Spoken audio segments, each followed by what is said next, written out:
पहले हमने डिस्कस किया ब्लीडिंग डिसऑर्डर्स को due to vessel wall defect. अब हम डिस्कस कर रहे हैं ब्लीडिंग डिसऑर्डर्स को प्लेटलेट डिफेक्ट की वजह से। मतलब आपकी वेसल वॉल ठीक हो, क्लॉटिंग फैक्टर्स ठीक हो, लेकिन अगर प्लेटलेट जो है वो ठीक नहीं है तो फिर भी वेसल वॉल इंजरी हो सकती है।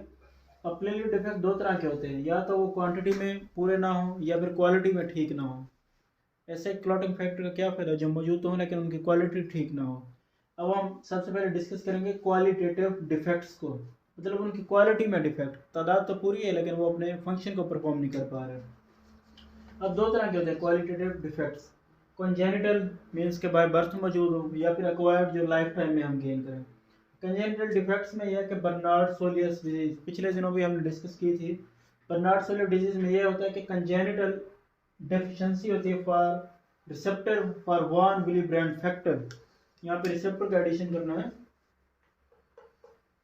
मतलब वन विली ब्रांड फैक्टर तो हमारे पास मौजूद हो, लेकिन अगर प्लेटलेट की सरफेस पे उसके लिए रिसेप्टर ही नहीं है तो कभी भी प्लेटलेट एंडोथेलियम के साथ जुड़ ही नहीं सकते, क्योंकि वन विली ब्रांड फैक्टर का काम यह है कि प्लेटलेट और रिसेप्टर और एंडोथेलियम को आपस में जोड़ना।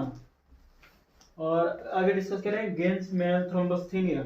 इसमें बेसिकली क्या होता है कि कंजेनिटल डेफिशिएंसी होती है रिसेप्टर की फॉर फाइब्रिन, जो कि ग्लाइकोप्रोटीन 2b3 है।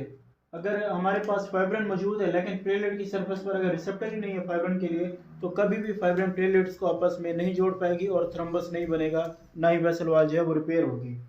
और स्टोरेज पोल डिजीज, स्टोरेज पोल डिजीज में यह होता है कि congenital deficiency of ADP granules in the cytoplasm of platelets. Platelets के साइटोप्लाज्म में जो एडीपी ग्रेन्यूल्स की वो कंजेनिटल बाय बर्थ डेफिशिएंसी होती है।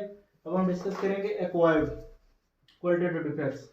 इसमें यह होता है कि अगर बंदा कुछ एंटी प्लेटलेट ड्रग्स वगैरह यूज कर ले, तो बहुत सी ड्रग्स हैं लेकिन मोस्ट जो आजकल यूज हो रही है वर्ल्ड वाइड वो है एस्पिरिन। एस्पिरिन क्या है कि प्लेटलेट के काउंट को कम नहीं करती बल्कि उसके फंक्शन को रोकती है। फंक्शन को किस तरह रोकती है कि वो इनहिबिट करती है थ्रोम्बोक्सिन ए2 प्रोडक्शन को।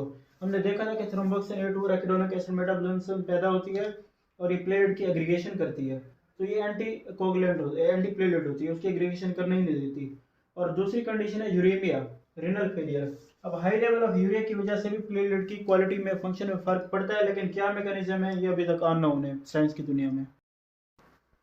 अब हम डिस्कस करेंगे क्वांटिटेटिव प्लेटलेट डिफेक्ट्स, मतलब कि प्लेटलेट्स की क्वांटिटी में प्रॉब्लम हो जाए। वो दो तरीके से हो सकती है, या तो प्लेटलेट की प्रोडक्शन कम हो जाए या फिर प्रोड्यूस नॉर्मल हो रहे हो, सर्कुलेशन में घूमने वाले प्लेटलेट की डिस्ट्रक्शन बढ़ जाए।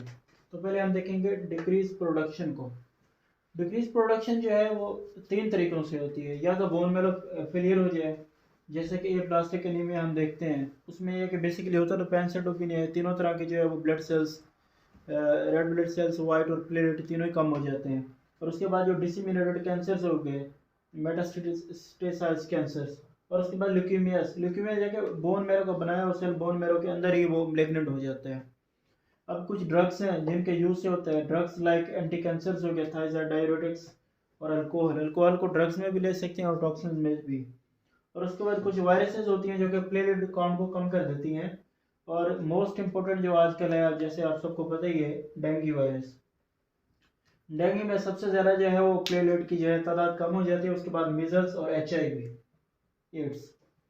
अब हम देख रहे हैं कि डिस्ट्रक्शन, अब डिस्ट्रक्शन बढ़ जाती है। डिस्ट्रक्शन दो तरीकों से, नॉन इम्यून मीडिएटेड डिस्ट्रक्शन भी होती है और इम्यून मीडिएटेड डिस्ट्रक्शन भी होती है। नॉन इम्यून मीडिएटेड से मुराद ये है कि एंटीबॉडीज इसको डिस्ट्रॉय नहीं करती प्लेटलेट्स को, कोई और चीज़ होती है जो डिस्ट्रॉय करती है। कंडीशंस लाइक हस, हिमोलिटिक यूरेमिक सिंड्रोम, उसके बाद TTP, थ्रोम्बोटिक थ्रोम्बोसाइटोपिनिया पर्परा। ये टर्म्स फिलहाल आप लिख लें, बाकी ये बड़े टॉपिक्स हैं, डिटेल में आगे डिस्कस करेंगे। उसके बाद DIC, king of bleeding disorders, disseminated intravascular coagulation, इसको भी डिटेल में आगे देखेंगे। उसके बाद इम्यून मीडिएटर, मतलब इसमें इम्यून मीडिएटर से मुराद ये है कि कोई भी वायरस आपके बॉडी के अंदर इंटर हुई, ड्रग इंटर हुई, तो उसके खिलाफ जो एंटीबॉडीज बनती हैं, बेसिकली वो एंटीबॉडीज ही फिर आपकी जो है वो प्लेटलेट को डिस्ट्रॉय करना शुरू कर देती हैं। Conditions like ITP, idiopathic thrombocytopenia, SLE, systemic lupus erythematosus और ट्रांसफ्यूजन रिएक्शन, मतलब मिसमैच रिएक्शंस हो गए। और उसके बाद कुछ ड्रग्स हैं जैसे कि हेपरिन।